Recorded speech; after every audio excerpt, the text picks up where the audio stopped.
Good morning. It's Wednesday. I'm Wayne. Welcome to Wednesdays with Wayne, where you're brought to you by the Real Estate Business School, where you get your license and learn to use it. This is the learn to use it part. We're going over the generalized principles. Forgot. First thing, thank you for your time. Apologize. And I want to start by thanking you for your time because, again, you've probably heard this before. A long time ago, a good friend of mine told me the most valuable thing anyone can give you is their time. So thank you for your time. I'll do my best to make sure it's well spent. Thank you for showing up. If you have other things you could be doing, understand somewhere else you could be. But thanks for being here. My name is Wayne Morgan, co-owner of the Real Estate Business School. My wife and I own a real estate education company, investment company, and development firm. So we're knee-deep in real estate, and we love it. It's the best business in the world. There are 12 reasons why. If you want to know what they are, email me, and we'll send them to you. We're going over the generalized principles. A generalized principle, the scientific definition, is something that's true in all cases, no exceptions. So instead of going by theories or opinions or the latest business fad or trend, whatever it is, I prefer to study, learn, and apply the generalized principles because they're true in all cases. No matter which way the economy goes, it's always a good time to make money. And it's easier if you understand and can apply the generalized principles. For example, last week when we went over synergy. Synergy is very seldom taught. If you've never been on a team or a business that had it, you're missing something very special.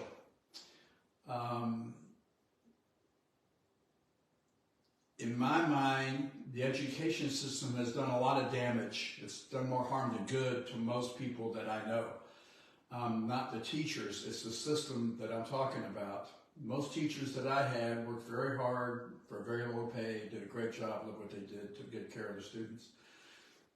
It's changed, and for the worst, I think we can all agree. Our scores coming out of the education system are horrible. They're abysmal.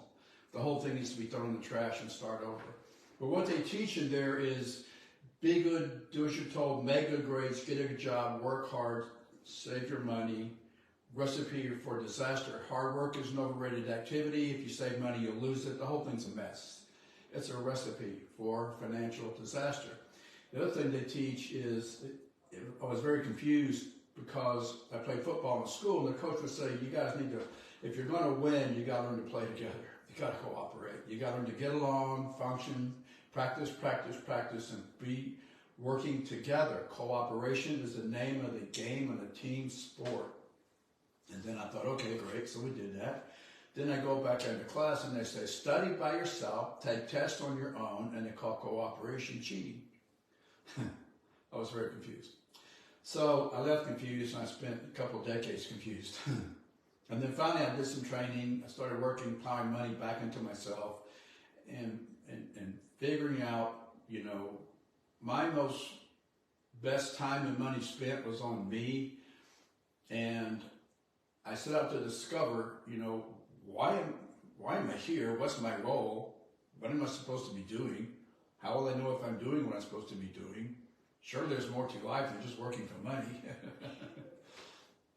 So I went through this whole process of self-discovery, and I was introduced by Bucky R. Buckminster Fuller, or Bucky as he was called, and what Bucky wrote and said made a lot of sense to me.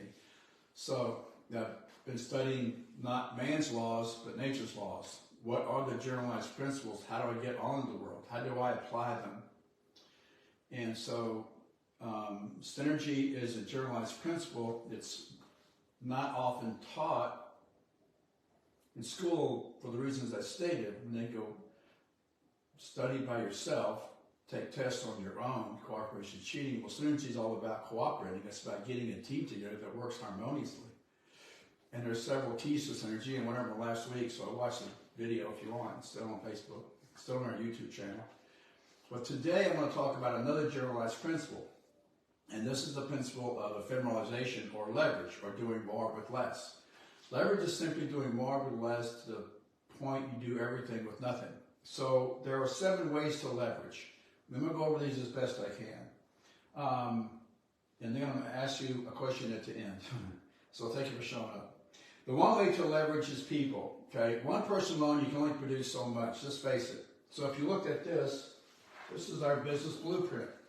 So what we do is we design, build, and teach people how to build businesses. And there's a difference between a sole proprietorship and a business. Build your business is the most misused phrase in all of marketing, because if you look at the person and look at what they're saying and look at what they actually produce, then you'll see it's not about building your business, it's increasing the amount of your business. It's a marketing phrase. It's called build your business, but it has nothing to do with building a business. It's marketing. It's about increasing sales, increasing traffic. It's about increasing the amount of business that you're doing. What they're talking about is more sales. This is the business. This shows the 6 components of the business and the definition and goal of each. This is the business blueprint. Yes, it's trademarked, so don't even think about it. And we're putting this online so it can be accessed 24/7, 365 by anybody who wants to go build their own business. And so it's impossible to do all this by yourself. I mean, look at this. Here's the marketing component right here. If you start delivering and developing your unique marketing position, direct response, reversal, back end, posting all these social media sites, building videos, doing blogs, doing SEO, doing SEM, how are you going to do it by yourself and run the business? Then you have sales, the DISC profile, BAK, questions, porcupine, tie-down, alternate choice, try close, assembly close. When you going to learn all that? Then you get into production, then customer service, then bookkeeping, then accounting. You're going to become a bookkeeper? You're going to become an accountant? Who's going to run your customer service department, make sure your customers are happy? Who's going to produce? Now, if you look at this, where are most business owners stuck? They're stuck in production. They're so busy doing it, they don't have time to market, sell, serve customers, keep books or accounts. So they pay a fortune in taxes, so they don't have a good accountant. Their books are a mess. So to me, the whole thing is about a team. It's about making this mental transition, letting go of everything the school system taught me that was wrong. And so the question is, what if everything you know is wrong? And figuring out how to transition from specialist, which is what they teach in school. What are you going to be when you grow up? I don't know. I'm a kid. Can I be a kid for a while? I'm only 10. I don't even know anything. What are you going to be? I don't know. Fireman? Fireman? Why? We respect firemen. Policeman, because we respect police. When you're a little kid, you respect these professions. I'll be a fireman and save people, put out fires. I'm going to be a policeman to save people, shoot criminals. But you really don't know. And so we're taught to specialize. The problem is specialization leads to extinction. If you don't believe me, you can go find a dinosaur. And a lot of jobs that we're taught to go get and excel and specialize in aren't around anymore. And the ones that are around are about to be made obsolete by artificial intelligence. Machines have been replacing humans for decades. It's about to accelerate. There'll be more. You think unemployment's bad now? Wait 10 years. This next decade is going to be huge chaos and disruption. And so it doesn't matter which way the economy goes or what happens. If you understand the principles, you'll be prepared for these changes. And so it's a transition mentally from being a specialist to being a generalist who hires specialists. So I get up in the morning and start my day. I have a list of 5 things that have to be done. My first question is, who on my team does this better than me that I can give this to? Who would enjoy doing it? I don't have to do it. I won't do it as good or as fast. They'll do it and enjoy it. There you go. So no, but this is thinking, right? Here are the thoughts that keep people poor and struggle and these sole proprietorships that don't work. Keyword being sole. If it is to be, it's up to me. If you want it done the right way, you got to do it yourself. Nobody does it better than me. My customers want to hear from me. No, they don't. They want the product or the service you advertise. They don't necessarily need to talk to you. They just want the experience. So, here it is. Business blueprint. 6 components, definition, and goal of each. Look at it like this. How's one person going to do all this? They're not.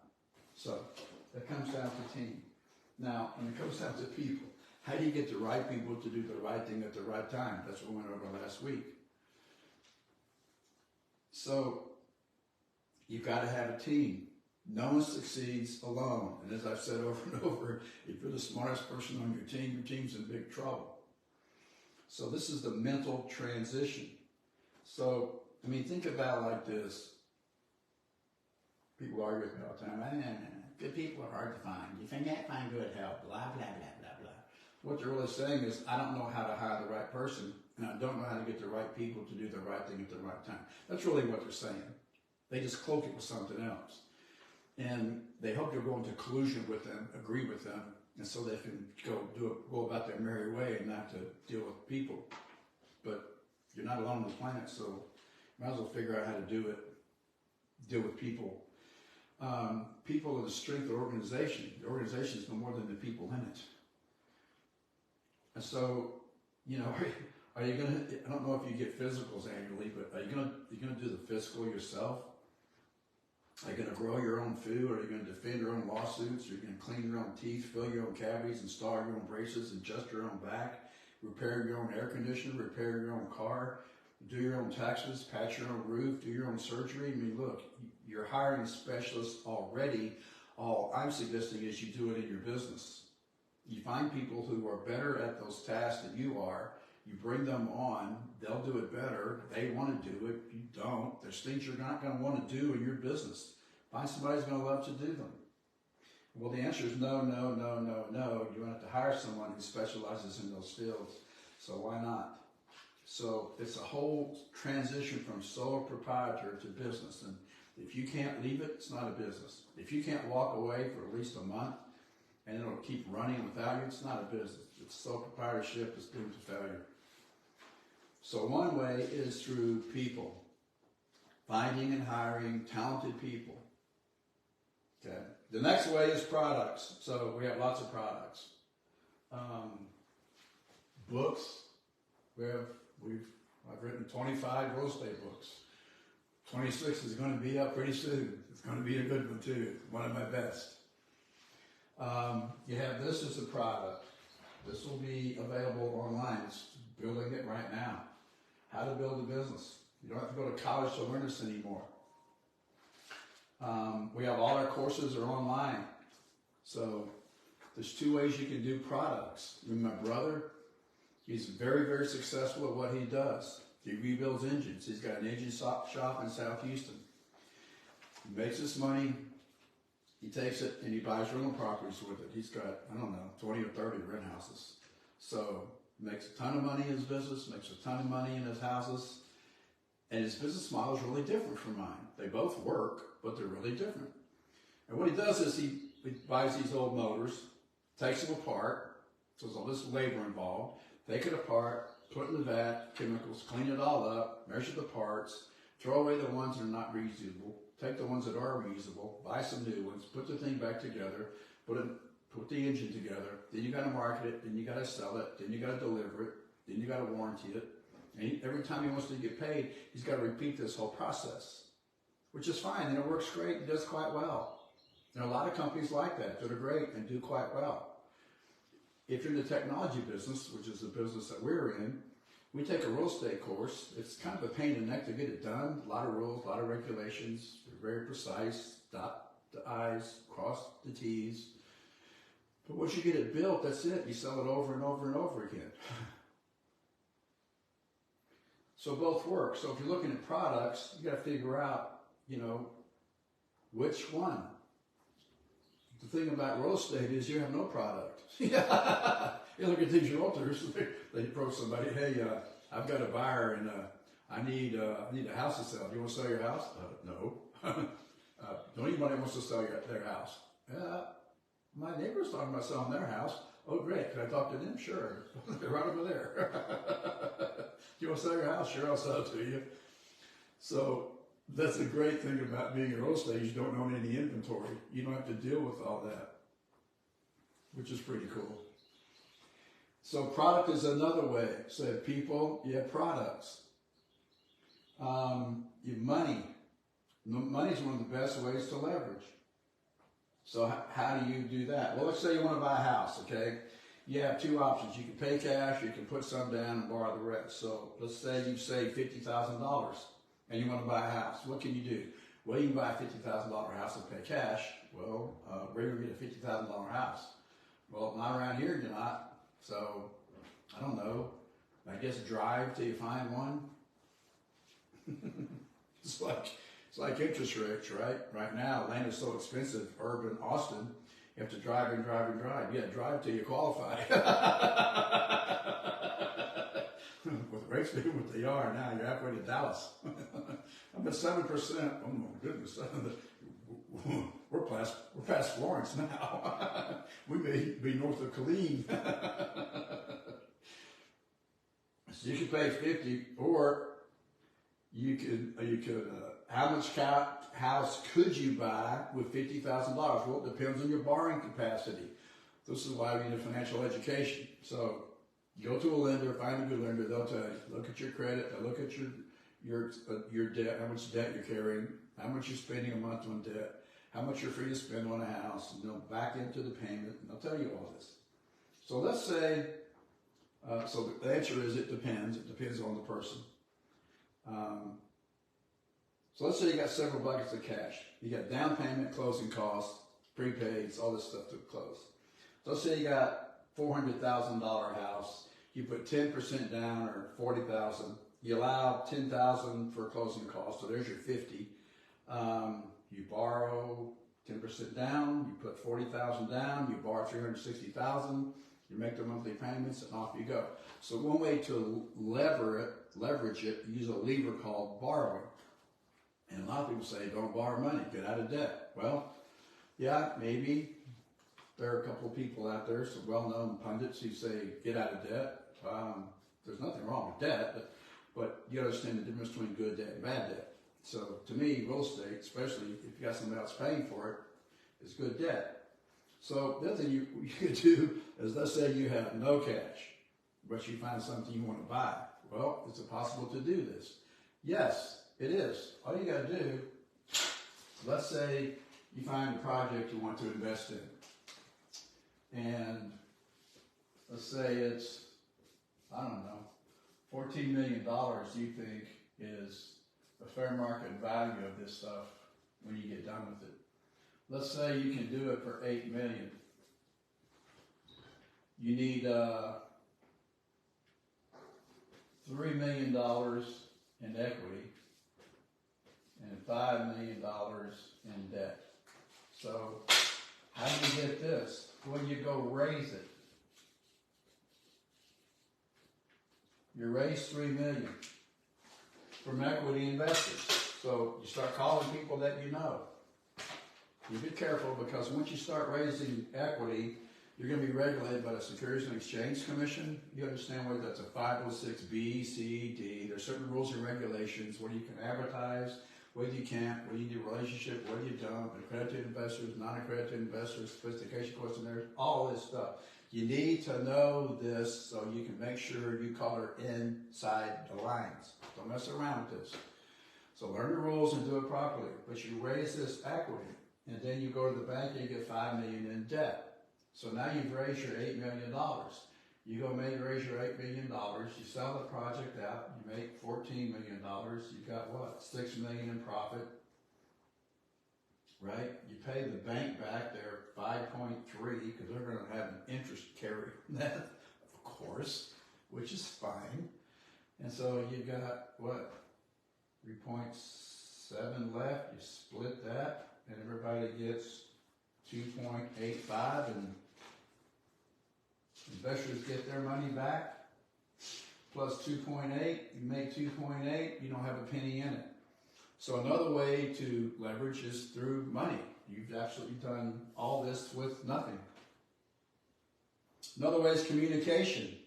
If you look into the past about communication and how it's evolved over the years.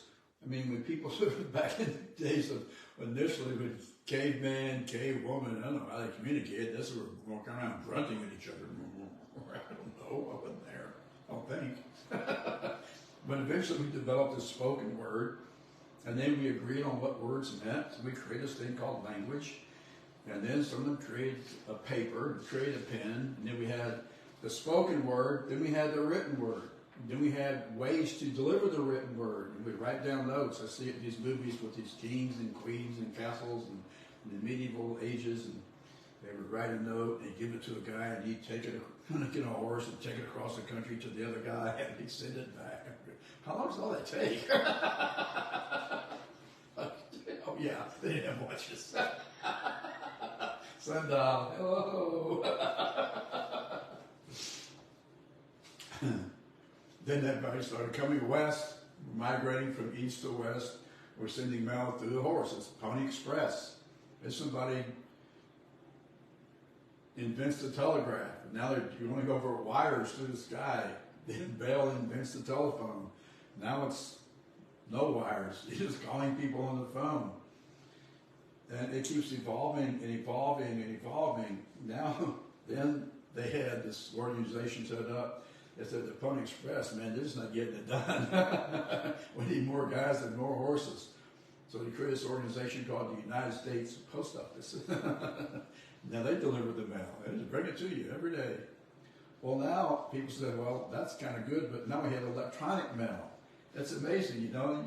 You email thousands, hundreds, thousands, millions of people at a time with the click of a few buttons.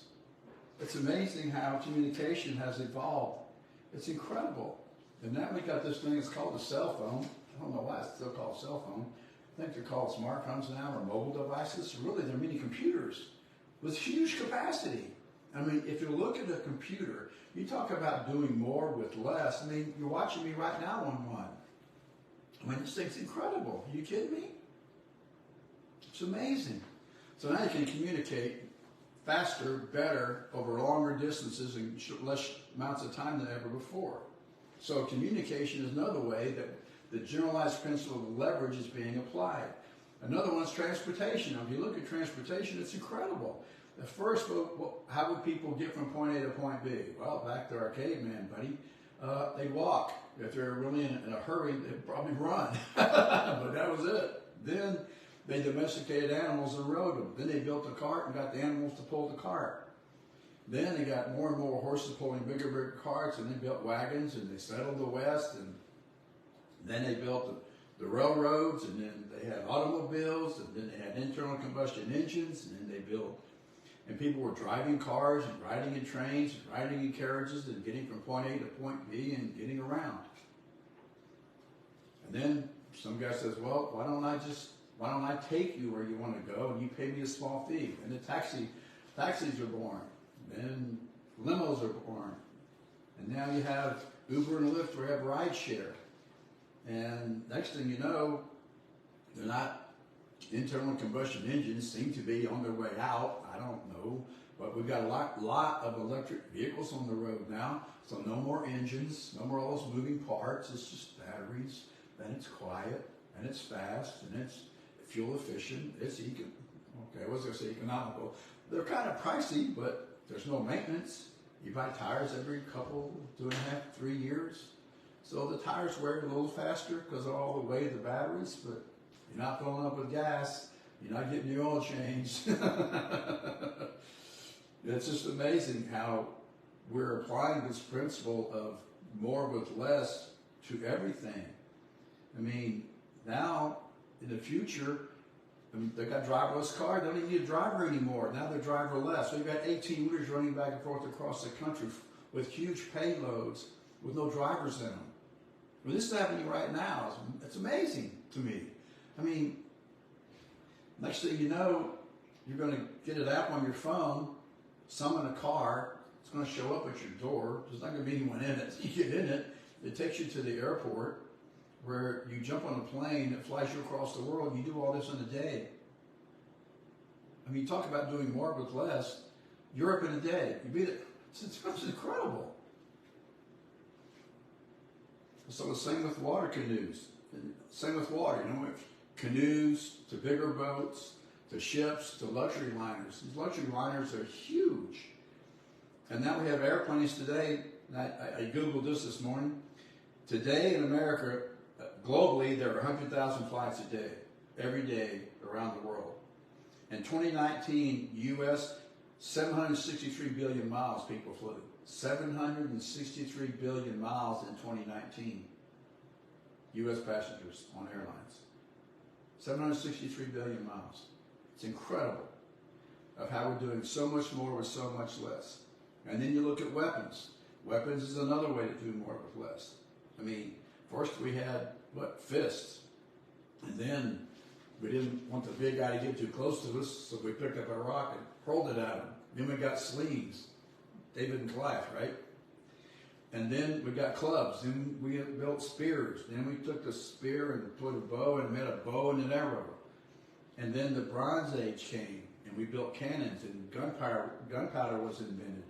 Then we had ball and cap rifles that did one shot at a time. Then we had cannons, and then it evolved even more into repeating rifles, again, as we were settling the West. And then revolvers. And as fast as you could pull the trigger, they would fire. And then we went to automatic rifles.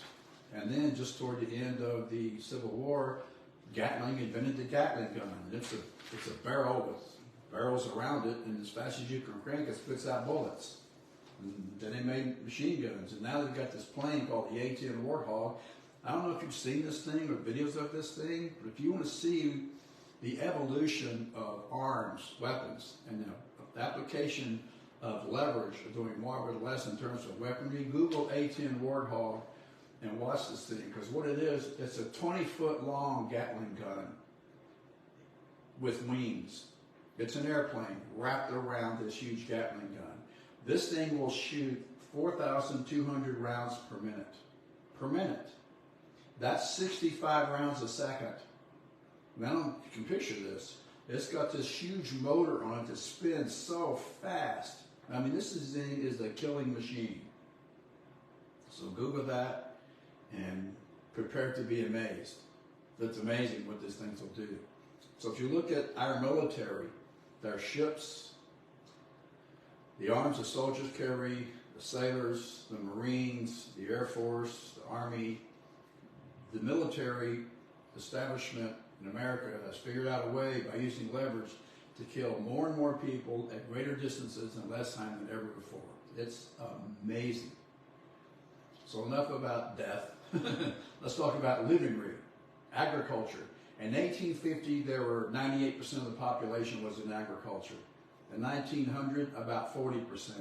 Today, less than 4% of the population in America is in agriculture.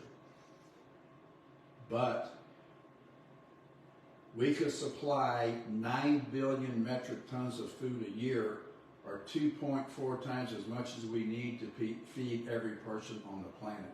The United States, by applying leverage to agriculture, can produce 2.4 times as much food as we need to feed every person on the planet. And the last one is technology. I mentioned this earlier. So if you look at your computers, your laptop devices, the cars, the appliances, everywhere you go, we're inundated with this technology. And the biggest shortage right now are chips to drive all this. And so technology has evolved to the point, and it's called Moore's Law. And if you Google it, you'll see it. But Moore's Law is that the speed of processing will double up every 18 months. Anytime you see something like this, an exponential growth curve, pay attention, because something very interesting is going on. When things accelerate at this speed, things are changing very, very quickly. So if you look at Moore's Law, I mean, the way I see it, this phrase, I don't know, is obsolete.